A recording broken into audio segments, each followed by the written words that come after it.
Olá, vamos continuar nessa sequência o cientista espiritual André Luiz.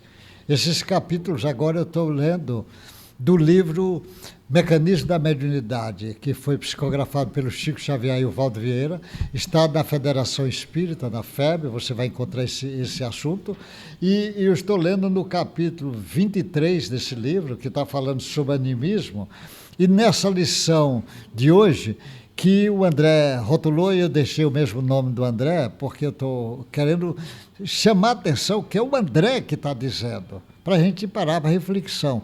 E eu peguei animismo e obsessão e animismo, a lição 366. Obsessão e animismo. Olha o que é que ele está falando sobre o animismo nesse mecanismo. Ele está trazendo material que os cientistas vão ter que estudar, porque muitos admitiam, e ainda admitem, que não existe a mediunidade, é tudo um fenômeno anímico, é o fenômeno do próprio espírito do sujeito, que está no seu inconsciente ou subconsciente, que eles querem trabalhar sobre isso. Mas, na realidade, ele existe o fenômeno anímico, existe o fenômeno mediúnico, é preciso saber. O André Luiz está trazendo material para que os pesquisadores do futuro possam estudar. Ele diz, muitas vezes, conforme as circunstâncias, qual ocorre no fenômeno hipnótico isolado, pode cair a mente dos estados anômalos de sentido inferior, dominada por forças retrógradas que imobilizam temporariamente atitudes estranhas ou indesejáveis. Ele está dizendo, porque o fenômeno da obsessão é um fenômeno que tem espírito perturbando. E ele diz que esse assunto, que as pessoas dizem que a obsessão não existe, é um processo anêmico. Ele diz, existe sim o processo anêmico, como se fosse uma auto-hipnose, existe. Aí ele vai chamar a atenção. Nesse aspecto, surpreendemos multiformes processos de obsessão, nas quais a inteligência desencarnada de grande poder seria vítimas inabilitadas à defensiva, detendo por tempo indeterminado em certo tipo de recordações, segundo as dívidas kármicas que se acham presas. Ele está dizendo que o sujeito, muitas vezes, ele tem um processo que está dentro dele por coisas antigas, está armazenada porque foi trabalhado isso para ficar nele ainda impregnado. Existem obsessores fazendo isto.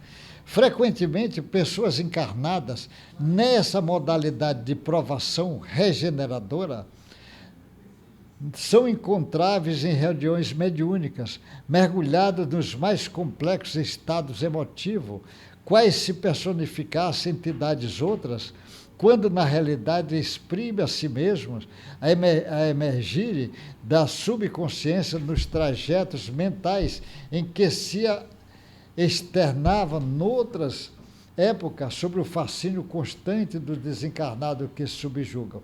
Então, às vezes, a pessoa existe casos de fenômeno mediúnico que ele mesmo, André, vai descrever em várias obras dele, o sujeito, numa reunião mediúnica, ele trazer informações como se fosse um fenômeno mediúnico, mas na realidade é informações que ele tem armazenada dentro dele. Existe, mas existem caminhos para você separar.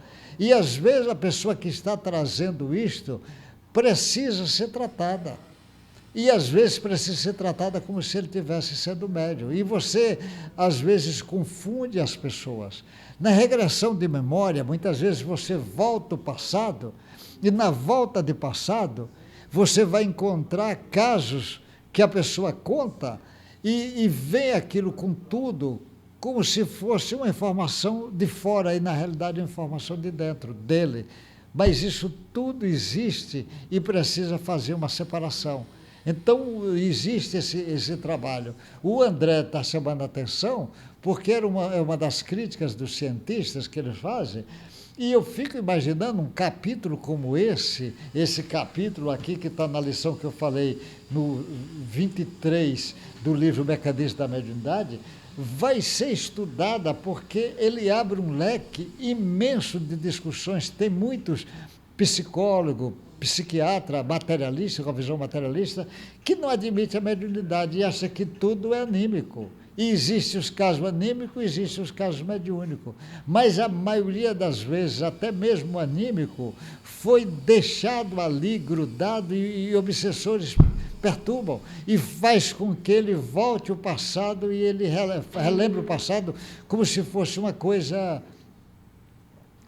distante, como você está vivendo uma coisa de 300 anos atrás e vai dizer, como é que ele pode estar vivendo? Ele está na inconsciência, mas está na inconsciência dele, mas existe esse fenômeno, existe o fenômeno anímico e o fenômeno mediúnico trabalhando isso.